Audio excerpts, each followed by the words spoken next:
Alhamdulillah,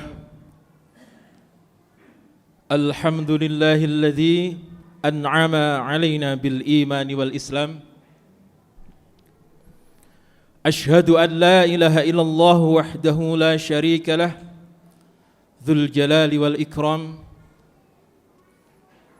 Wa ashhadu anna sayyidana wa nabiyyana Muhammadan abduhu wa rasuluh, al-mab'utsu ila sairil umam. Allahumma salli wa sallim wa barik ala sayyidina Muhammadin wa ala alihi wa sahbihi wat tabi'in wa man tabi'ahum bi ihsanin ila yaumiddin. Amma ba'd, fa ya ayyuhan nas, usikum wa nafsi bitaqwallahi wa ta'atihi la'allakum turhamun.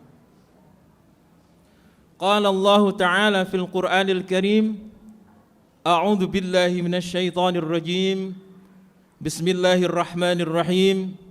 Ya ayyuhalladzina amanu taqullaha wa qulu qawlan sadida yuslih lakum a'malakum wa yaghfir lakum dhunubakum wa may yuti'illaha wa rasulahu faqad faza fawzan 'azima. Shadaqallahul 'azim. Jamaah Jumat rahimakumullah.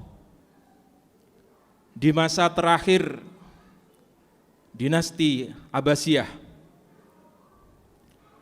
terkisah ada seorang budak yang ingin menebus dirinya supaya bebas. Maka ketika hari libur pun ia bekerja untuk mendapatkan uang sehingga dia mampu untuk membebaskan dirinya sendiri. Maka terkumpullah uang berupa dirham maupun dinar. Maka niat ini diutarakan kepada sang majikan. Dan ternyata majikan ini mengatakan bahwa kalau begitu bayarlah separuh saja. Sementara separuh nanti bisa engkau jadikan modal untuk kehidupan yang baru itu. Para jamaah rahimakumullah, maka ia pun terbebas dan memulai hidup baru, menikah dan akhirnya mempunyai anak. Namun para jamaah sekalian, baru saja melahirkan putranya yang pertama, ternyata istrinya kemudian meninggal. Maka dirawatlah anak ini secara single parent. Suatu saat sang ayah mengatakan kepada putranya, "Wahai anakku, dulu aku adalah seorang budak yang terbebas. Wahai anakku, tahukah engkau siapakah orang yang paling bebas?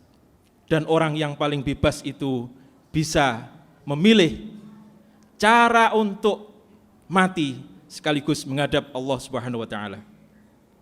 Siapakah dia, wahai anakku?" Jawabannya adalah orang yang mati syahid. Maka mulai saat itu sang ayah beserta putranya ini kemudian bercita-cita untuk menjadi orang yang syahid atau mati dalam keadaan syahid. Para jamaah sekalian, untuk mendukung cita-citanya ini kemudian sang bapak membeli kuda terbaik yang ada di zaman itu. Kemudian memberi makan yang terbaik sehingga kuda ini bisa menjadi kuda yang terbaik. Namun tetangganya kemudian datang.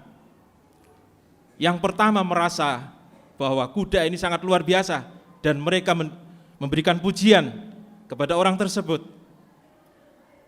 Alangkah hebatnya kudamu, alangkah bagusnya kudamu. Tetapi setelah itu dia mencibir, alangkah bodohnya kau. Mengapa membeli kuda sebagus itu? Mengapa membeli kuda seharga yang sangat tinggi itu? Sementara engkau masih kesulitan dalam hal makan sehari-hari. Para jamaah sekalian, apa jawaban daripada orang tersebut? Maka dengan tersenyum orang ini mengatakan, kami tak tahu ini rahmat apa musibah. Tetapi kami berprasangka baik kepada Allah Subhanahu wa taala. Jamaah sekalian, maka kuda ini dirawat dengan baik, diberi makanan terbaik. Tetapi pada suatu hari, ternyata di pagi yang masih buta itu, kuda ini melepaskan diri. Maka tetangganya pun akhirnya kembali kepada orang tersebut dan mengatakan, itulah oleh-oleh daripada orang yang bodoh. Kenapa harus beli kuda yang bagus-bagus? Gak usah macam-macam lah, kita ini orang desa, tidak perlu macam-macam. Maka sang ayah kembali tersenyum dan mengatakan, kami tak tahu apakah ini musibah ataupun rahmat. Yang kami tahu hanyalah kami berprasangka baik kepada Allah Subhanahu wa taala. Para jamaah sekalian, setelah 3 hari, ternyata kuda ini kembali dengan membawa teman-temannya, yaitu kuda yang berada di alam liar. Maka tetangganya kembali datang dan mengatakan, sungguh beruntung sekali, ternyata kudamu kembali dan justru membawa teman-temannya. Lagi-lagi orang ini mengatakan, kami tak tahu apakah ini musibah atau rahmat. Yang kami tahu hanyalah kami berprasangka baik kepada Allah Subhanahu wa taala. Maka kisah selanjutnya, sang anak mulai belajar berkuda. Dan salah satu yang ditunggangi adalah kuda yang masih liar itu. Sehingga anak ini kemudian terjatuh dan kakinya patah. Maka tetangganya datang lagi dan mengatakan, ya itulah oleh-olehnya. Kenapa harus membeli kuda? Tetapi lagi-lagi orang ini mengatakan, kami tak tahu apakah ini musibah atau rahmat. Yang kami tahu adalah kami selalu berprasangka baik kepada Allah Subhanahu wa taala. Jamaah sekalian, maka setelah itu datanglah hulu balang istana yang mencari anak-anak muda untuk dijadikan tentara, untuk berperang dengan sesama Muslim, tetapi beda kerajaan. Maka akhirnya seluruh pemuda yang ada di desa itu diambil dijadikan tentara. Namun karena putra daripada mantan budak ini kakinya patah, maka dia selamat dari menjadi tentara tersebut. Nah, para jamaah sekalian, setelah 1 bulan peristiwa itu kemudian tersiarlah kabar bahwa seluruh pemuda yang diambil menjadi tentara itu kemudian meninggal di medan perang. Maka lagi-lagi para tetangganya datang kepada seorang tersebut dan mengatakan, sungguh engkau beruntung, anakmu dulu patah kakinya sehingga tidak dijadikan tentara oleh mereka. Maka lagi-lagi jawabannya adalah, kami tak tahu ini rahmat atau musibah.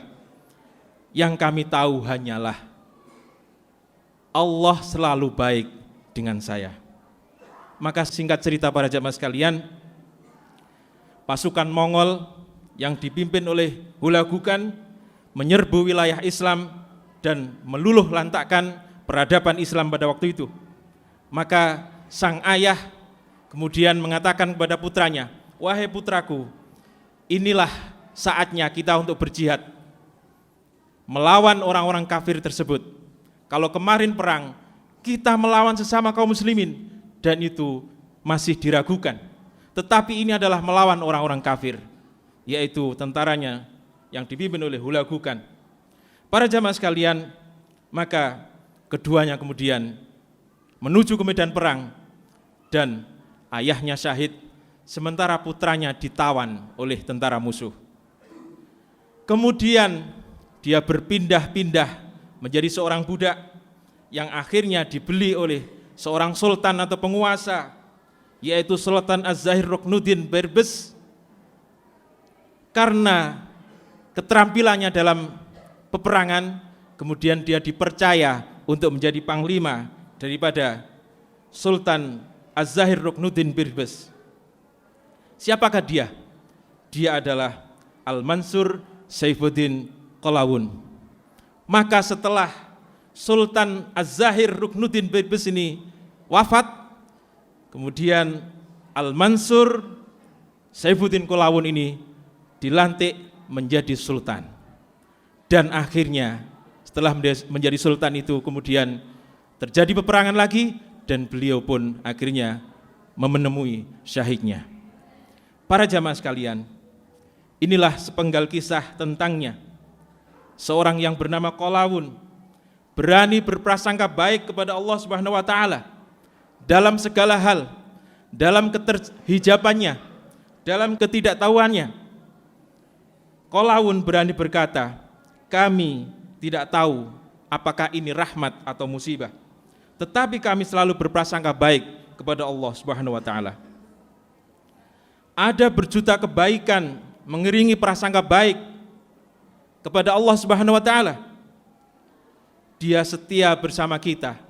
Dia Allah setia bersama kita dan selalu melimpahkan kebaikan karena kita mengingatnya, juga karena prasangka baik kita kepada Allah Subhanahu wa taala. Semoga kisah ini mampu memberi motivasi kepada kita semuanya agar selalu berprasangka baik kepada Allah Subhanahu wa taala apapun keadaannya, dan meyakini apapun rencana Allah pastilah yang terbaik buat kita semuanya. Ketika niat sudah lurus, tekad sudah bulat, sudah sesuai dengan syariat Islam dan tidak melanggar norma-norma agama, tidak melanggar peraturan pemerintah, maka mari kita lakukan apa yang kita yakini itu tanpa harus mendengarkan apa kata daripada orang sekeliling kita. Ja'alallahu wa iyyakum minal faizinal aminin wa adkhalana wa iyyakum fi zumrati ibadis salihin. A'udzu billahi minasyaitonir rajim. Bismillahirrahmanirrahim. Wa tazawwadu fa inna khairaz zadi taqwa wattaquni ya ulil albab.